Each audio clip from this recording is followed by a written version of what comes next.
الحمد لله الحمد لله في الملك ولم يكن له ولي من الذل وكبره تكبيرا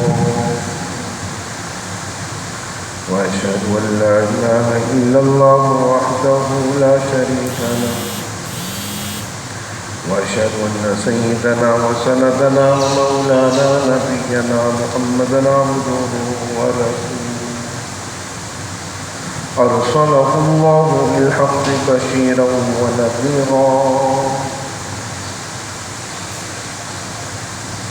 أرسله الله بالحق بشيرا ونذيرا وداعيا إلى الله بإذنه وسراجا منيرا صلى الله تعالى عليه وعلى آله وصحابه وبارك وسلم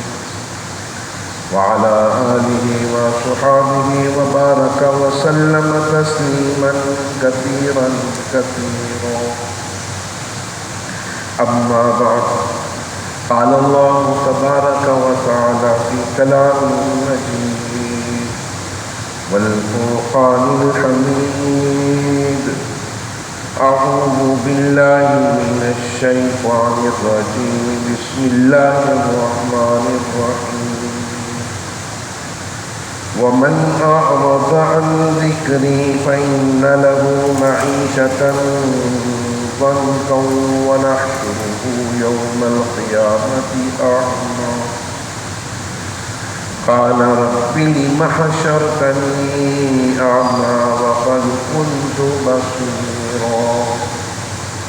قال كذلك أتتك آياتنا فنسيتها وكذلك اليوم تنسى وكذلك نجزي من أسرف ولم يؤمن بآيات ربه ولعذاب الآخرة أشد وأبقى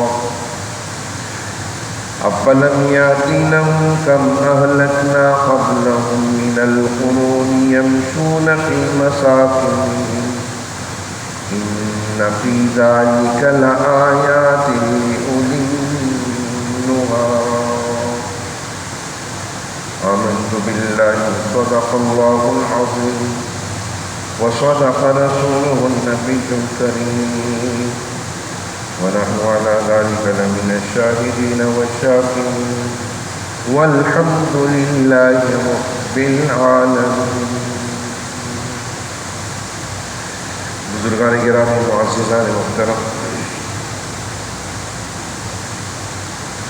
اللہ رب العزت کی توفیق کہ اس رب کائنات نے مجھے اور آپ کو اپنے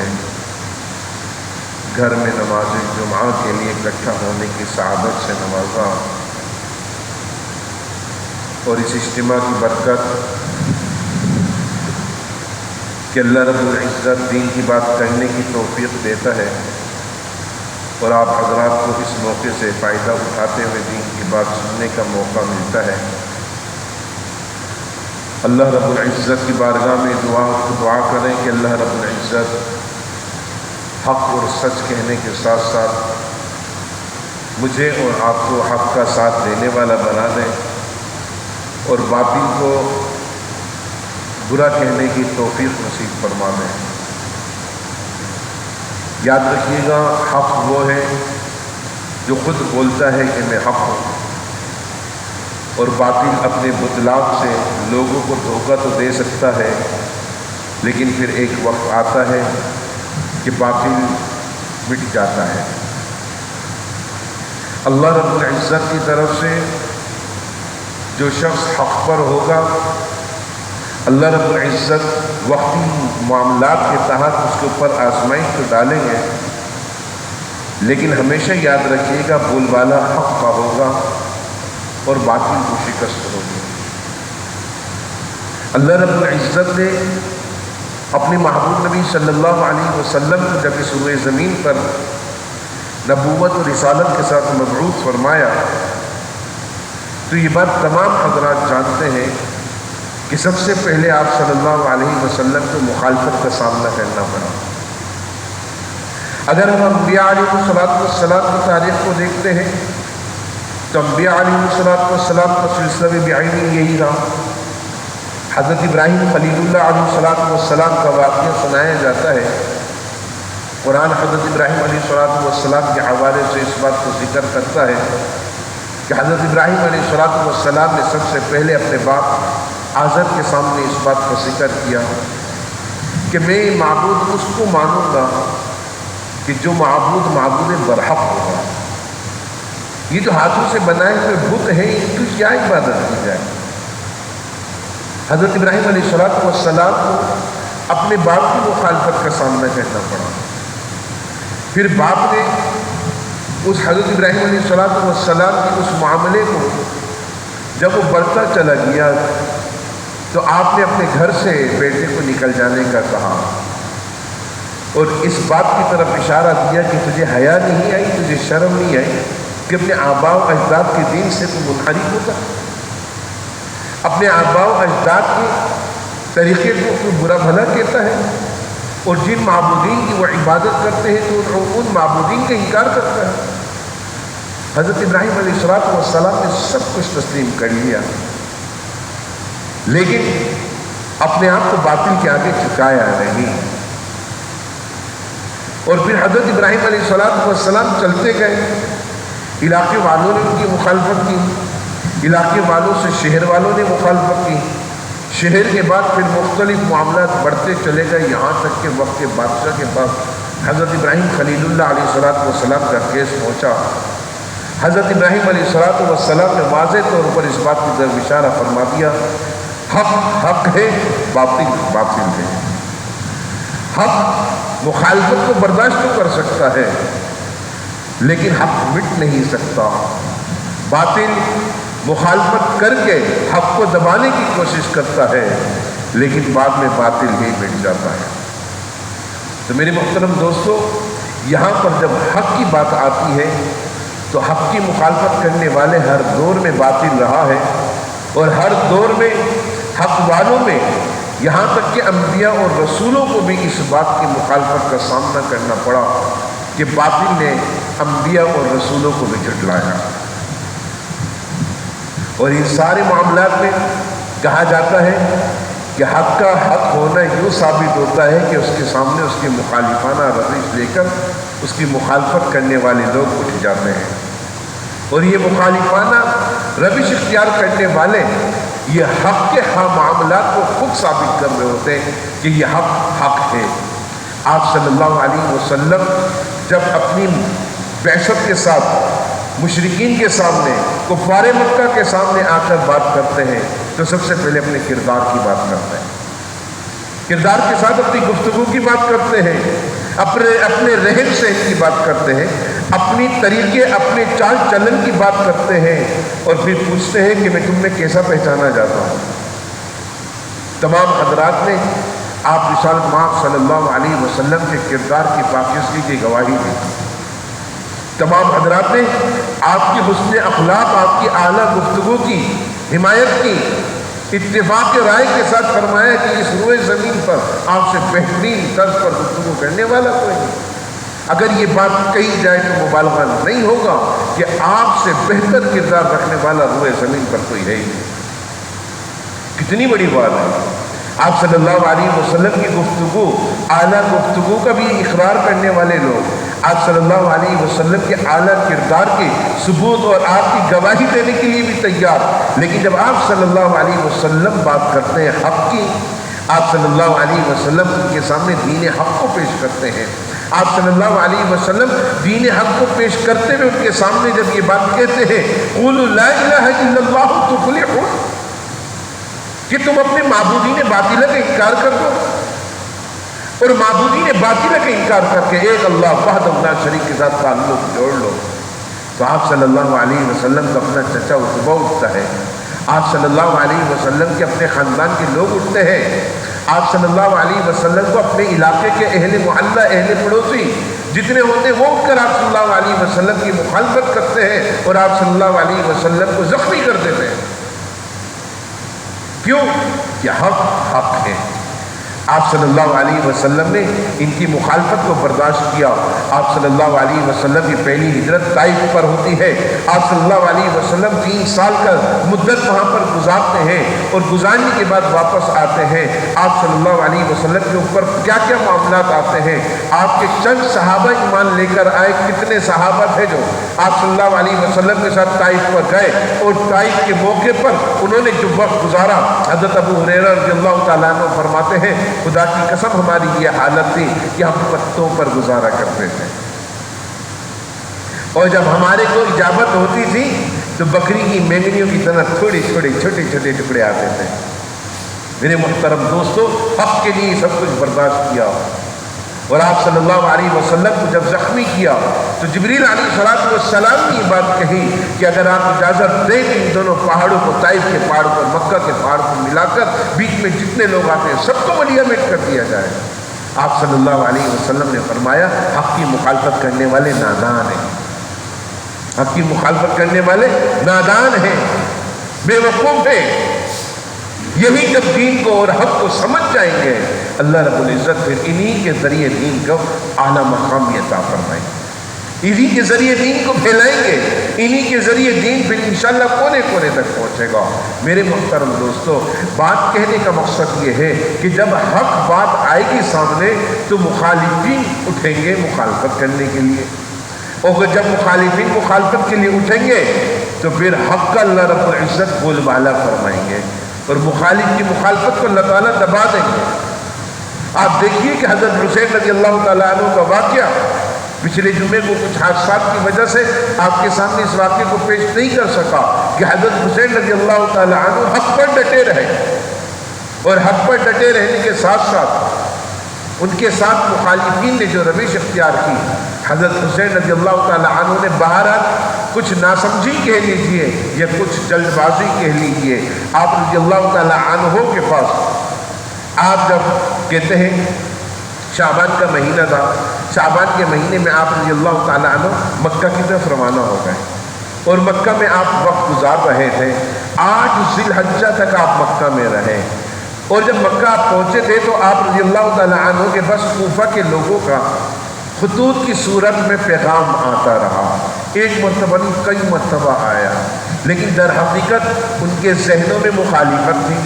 در حقیقت ان کے اندر منافقت پائی جاتی تھی، حضرت حسین رضی اللہ تعالیٰ عنہ کے ساتھ ان کے دلوں میں نفرتیں پائی جاتی تھی، بظاہر محبت،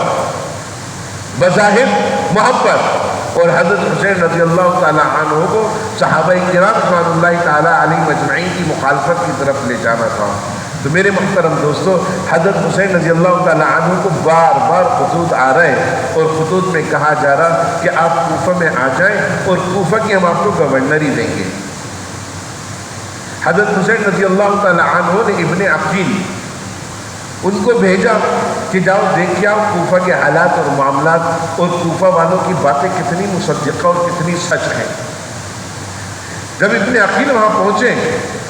رستے میں ہی تھے تو ابن عقیل کے سامنے کچھ کوفیوں نے ملاقات کر کے ابن عقیل کو تسلی دی اور کہا کہ آپ یہاں پر آ جائیں، حضرت حسین کو بلا لیجئے، ہم ان کو گورنری دیں گے ادھر کوفہ کی، اور ان کے ہاتھوں پر بیعت کر لیں گے۔ بڑے بڑے صحابہ مکہ میں موجود تھے، انہوں نے حضرت حسین رضی اللہ تعالیٰ عنہ سے فرمایا کہ حسین، کوفہ کے لوگوں نے آپ کے والد کے ساتھ وفا نہیں کی تو آپ کے ساتھ کہاں سے وفا کریں گے؟ یہ کوفیوں کا ہمیشہ سے معاملہ رہا ہے، دھوکہ دینا، منافقت۔ ان کو بولو اگر تمہاری کو بیعت کرنی ہے میرے ہاتھوں پر تو تم مکہ میں آ جاؤ۔ تو حضرت حسین رضی اللہ تعالیٰ عنہ نے فرمایا ان صحابہ سے کہ اب تو میں بھیج چکا ہوں ابن عقیل کو، ابن عقیل کی طرف سے دیکھتا ہوں کیا پیغام آتا ہے۔ ابن عقیل رستے میں ہی تھے، انہوں نے کوفیوں کا سارا معاملہ دیکھا، کوفیوں نے ان کا استقبال کیا، ان کے ساتھ آؤ بھگت کی۔ ابن عقیل نے جناب فٹافٹ خط لکھا اور ایک ایلچی کو بھیجا کہ جاؤ حضرت حسین کو بتاؤ کہ معاملات کلیئر ہیں۔ حضرت حسین رضی اللہ تعالیٰ عنہ کے پاس خط پہنچ گیا پہلا۔ اب پہلا خط پہنچنا تھا، کوئی یہ تو نہیں ہے کہ ادھر تھوڑا سا سفر تھا، قاہرہ کون سے علاقے میں ہے؟ کربلا، عراق میں۔ اب عراق کا اور مکے کا سفر اچھا خاصا ہے۔ بہرحال وہ ایلچی جب پہنچا تو 8 ذی الحجہ کو حضرت حسین رضی اللہ تعالیٰ عنہ مکہ سے روانہ ہوئے اور روانہ ہو کر کہنے لگے کہ بھائی میرے پاس تو خط آ چکا ہے، ابن عقیل کا معاملہ کلیئر ہے، رستے میں سارے لوگوں نے اچھا استقبال کیا ہے، میں بھی نکلتا ہوں، اگرچہ ابھی وہاں پر پہنچے نہیں ہیں ابن عقیل۔ چلیے جی، حضرت حسین یہاں سے روانہ ہو گئے اور ابن عقیل کربلا کے مقام پر پہنچے ہوں گے، اور ان کے ساتھ انہوں نے کوفیوں نے کچھ ایسے معاملات کیے کہ رستے میں ابن عقیل کو شہید کر دیا۔ لیکن جب حضرت ابن عقیل کو رحمۃ اللہ علیہ کو کتنے مار رہے تھے تو اس وقت ابن عقیل نے ان سے اجازت چاہی، کہنے لگے تم مجھے اجازت دے دو کہ میں ایک خط لکھ کے حسین کی طرف روانہ کر دوں۔ انہوں نے کوفیوں نے اجازت دے دی تو ابن عقیل نے خط لکھا اور اپنے ایلچی کو بولا جاؤ دے دو، اور اس خط میں انہوں نے لکھا حضرت حسین رضی اللہ تعالیٰ عنہ کو کہ آپ نے کسی صورت یہاں پر نہیں آنا، یہ کوفی منافقت برت رہے ہیں اور آپ یہاں پہنچیں گے آپ کے ساتھ دھوکہ ہو جائے گا۔ حضرت حسین رضی اللہ تعالیٰ عنہ مکہ سے روانہ ہو چکے ہیں اور آپ رضی اللہ تعالیٰ عنہ جا رہے ہیں، آدھے سے زیادہ سفر طے ہو گیا ہے، ابن عقیل کو وہاں پر شہید کر دیا۔ اور جب ابن عقیل کا ایلچی حضرت حسین رضی اللہ تعالیٰ عنہ کے پاس وہ دوسرا خط لے کر پہنچا تو ابن عقیل کا وہ خط حضرت حسین پڑھ کر افسردہ ہو گئے کہ یہ کیا ہوا۔ اب ابن عقیل حضرت حسین کے ذہن میں یہ بات آ رہی ہے کہ مجھے صحابہ نے روکا تھا، ان لوگوں نے روکا تھا، اب میں واپس جاتا ہوں تو بھی معاملہ شرمساری کا ہے، اور واپس جانا میرے لیے یوں مناسب نہیں ہے کہ آدھے سے زیادہ سفر طے ہو چکا ہے، اب کچھ بھی ہو جائے میں مقابلہ کر لوں گا۔ میں دیکھتا ہوں کہ ان کوفیوں کے کیا معاملات اور کیا حالات ہیں۔ میرے محترم دوستو، حضرت حسین اپنے تمام رفقا کے ساتھ، اپنے تمام ساتھیوں کے ساتھ، اپنے بچوں کے ساتھ، جو آپ کے ساتھ 72 افراد کا قافلہ تھا، ان کے ساتھ آپ روانہ ہو گئے۔ جب وہاں پہنچے تو ان بدبخت کوفیوں نے بظاہر آپ کا استقبال کیا اور استقبال کر کے آپ کو محصور کر دیا، یعنی بند کر دیا وہاں کربلا کے مقام پر۔ اور بند کرنے کے بعد کیا کہتے ہیں حضرت حسین سے کہ حضرت ہم آپ کے محافظ ہیں، آپ کو ہم یہاں پر محفوظ رکھیں گے، آپ نے باہر نہیں نکلنا، آپ نے باہر نہیں نکلنا، آپ کے مخالفین باہر آپ نکلیں گے تو آپ کو قتل کر دیں گے۔ حضرت حسین رضی اللہ تعالیٰ عنہ 72 رفقا کے ساتھ محصور، 3 دن تک آپ رضی اللہ تعالیٰ عنہ کو محصور رکھا جاتا ہے، 3 دن تک آپ کے اوپر پانی بند رکھا جاتا ہے، آپ رضی اللہ تعالیٰ عنہ کی رفقا اور آپ کو ایک ایسی اذیت میں مبتلا کیا جاتا ہے۔ بہرحال یہ تو حقائق ہیں کہ حضرت حسین رضی اللہ تعالیٰ عنہ کی شہادت انتہائی مظلومانہ ہے، لیکن اگر تاریخ کے اوراق میں ہم دیکھتے ہیں اور ہم تاریخی اوراق کے ساتھ حضور صلی اللہ علیہ وسلم کے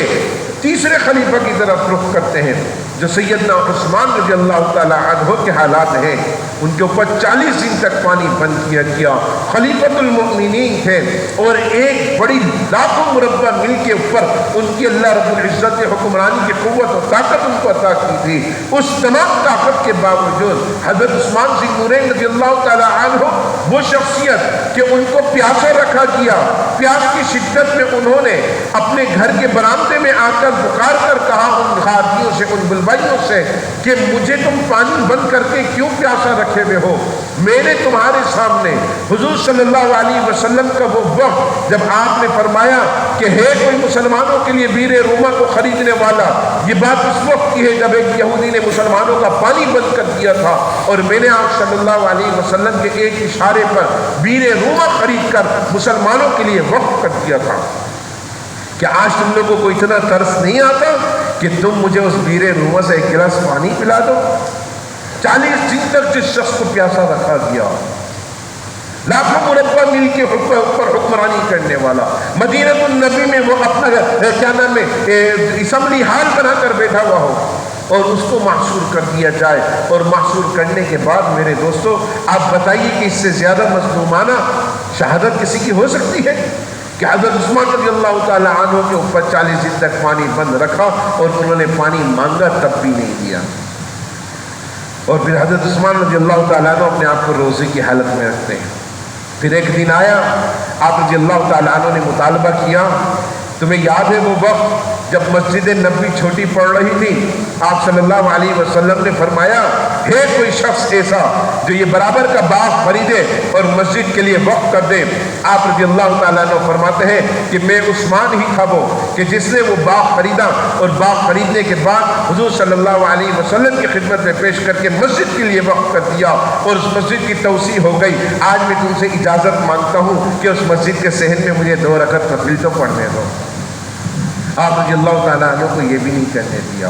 میرے محترم دوستو، آپ رضی اللہ تعالیٰ عنہ جس دن شہید ہوتے ہیں اس دن 18 ذی الحجہ ہوتی ہے۔ آپ رضی اللہ تعالیٰ عنہ کو شہادت جب ان کے ساتھ وقت آتا ہے شہادت کا، تو اس سے پہلے حضرت عثمان رضی اللہ تعالیٰ عنہ خواب میں دیکھ چکے ہوتے ہیں کہ محبوب کائنات سرور دو عالم صلی اللہ علیہ وسلم نے فرمایا عثمان آج شام کو روزہ تم ہمارے ساتھ کھولو گے۔ اور آپ رضی اللہ تعالیٰ عنہ قرآن کی تلاوت کر رہے ہیں، اور قرآن کی تلاوت میں فَسَيَكْفِيكَهُمُ اللَّهُ وَهُوَ السَّمِيعُ الْعَلِيمُ، اور اللہ ہی تمہارے اس خون کے بدلے کے لیے کافی ہے، وہ سننے والا بھی ہے اور جاننے والا بھی ہے۔ وہ آیتیں آپ پڑھ رہے تھے، آپ کو آ کے بلوائیوں نے شہید کر دیا، اور شہید کیا تو آپ کا خون ان آیتوں پر گرا اور وہ آیتیں آپ کے لیے گواہ بن گئی۔ میرے محترم دوستو، اب یہاں پہ حضرت حسین رضی اللہ تعالیٰ عنہ حق کے لیے، حضرت عثمان بھی حق کے لیے، حضرت حسین بھی حق کے لیے، حضرت عمر فاروق بھی حق کے لیے ڈٹ گئے، خون دے دیا، قربانی دے دی، اپنے آپ کو شہید ہونا قبول کر لیا، لیکن حق سے مخالفت نہیں برتی، حق کے اس رستے کو آپ نے نہیں چھوڑا۔ آج ہم یہ سارے حالات اور معاملات سناتے ہیں، اور ناراض نہ ہوئیے گا، انتہائی معذرت کے ساتھ، لوگ کربلا کے واقعے میں نہ جانے کیسے کیسے معاملات کو بٹور کر، کیسی تاریخ کو لے کر ایسے جناب اس میں رنگ رنگینیاں پیدا کرتے ہیں کہ لوگ واہ چیخیں مارنا شروع کر دیتے ہیں، دھاڑے مارتے ہیں، ماتم کرنا شروع کر دیتے ہیں۔ اسلام میں اور دین میں تو ماتم کی کہیں اجازت ہی نہیں ہے، تو آپ کیا سمجھتے ہیں کہ ماتم کرنا کوئی اچھی چیز ہے؟ اپنے سینہ کو بھی کرنا اچھی چیز ہے؟ واقعہ یاد آ رہا ہے، واقعہ سنا دوں آپ کو۔ حضرت ابراہیم علیہ السلام کا دور ہے۔ حضرت ابراہیم علیہ السلام کے دور میں آپ نے سنا ہوگا نا کہ وہ 3 اشخاص کا جو ذکر کیا جاتا ہے، فرعون، اس کے ساتھ جو دوسرے بادشاہ ہیں مال و دولت والے، کیا نام ہے ان کا؟ حامان، اور ایک اور ہے نمرود۔ حضرت ابراہیم علیہ السلام کے دور کا کون تھا؟ نمرود تھا۔ اب واقعہ یاد آ رہا ہے تو سناتا چلو نمرود کا واقعہ بھی۔ نمرود کی موت کیسے ہوئی؟ نمرود حضرت ابراہیم علیہ السلام کا مخالف، نمرود حضرت ابراہیم علیہ السلام سے انتہائی نفرت رکھنے والا، اس کے ذہن میں نفرت، دماغ میں نہ جانے کیسی کیسی چالیں چلتا رہتا، دماغ میں نفرتیں لے کر بیٹھا رہتا۔ اللہ رب العزت نے حضرت ابراہیم علیہ السلام کی اس نفرت کی وجہ سے جو نمرود کے ذہن میں بیٹھی، اس کی وہ چالیں جو ابراہیم علیہ السلام کی مخالفت میں چلتا تھا، ان ساری چالوں کی مخالفت میں اللہ نے نمرود کو عجیب مرض میں مبتلا کر دیا۔ اور نمرود جس مرض میں مبتلا ہوا، وہ مرض ایسا کوئی گندا مرض تھا، وہ نمرود اپنی جوتی اتارتا اور اپنے سر کو پیٹنا شروع کر دیتا، اپنی جوتی اتارتا اور اپنے سر کو پیٹتا، جتنا اپنے سر کو پیٹتا اتنا اس کو سکون ملتا، اور بیچارہ سر کو پیٹتے پیٹتے پیٹتے کہتے ہیں نمرود ہلاک ہو گیا، مر گیا۔ مچھر اس کے کان میں گھسا ہوگا نا، ہاں، تو بس وہ مارتا رہتا تھا، اپنے آپ کو مارتا رہتا تھا، وہ مچھر کڑ کرتا رہتا تھا اس کے اندر کا کان میں، اور وہ اپنے سر پہ مارتا رہتا تھا، پیٹتا رہتا تھا۔ اللہ رب العزت نے اپنے خلیل کی اس مخالفت پر نمرود کو یہ سزا دی کہ جب تک زندہ رہا وہ اپنے آپ کو پیٹتا رہا اور پیٹتے پیٹتے اپنے آپ کو ہلاک کر دیا۔ میرے محترم دوستو، حضرت ابراہیم اللہ کے خلیل، حضرت ابراہیم اللہ کے خلیل۔ اب اگر میں پیچھے کی طرف چلا جاؤں، حضرت آدم علیہ السلام سب سے پہلے نبی، حضرت آدم علیہ السلام کی مخالفت کرنے والا کون تھا؟ ابلیس۔ کون تھا؟ ابلیس۔ ابلیس نے حضرت آدم علیہ السلام کی مخالفت کی،